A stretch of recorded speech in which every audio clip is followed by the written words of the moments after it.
বিসমিল্লাহির রহমানির রহিম। আমি মরহুমা বেগম খালেদা জিয়ার বড় সন্তান তারেক রহমান।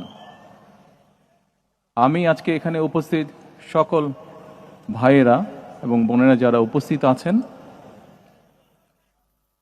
মরহুমা বেগম খালেদা জিয়া জীবিত থাকাকালীন অবস্থায় যদি আপনাদের কারো কাছ থেকে কোনো ঋণ নিয়ে থাকেন, দয়া করে আমার সাথে যোগাযোগ করবেন, আমি সেটি পরিশোধের ব্যবস্থা করব ইনশাআল্লাহ।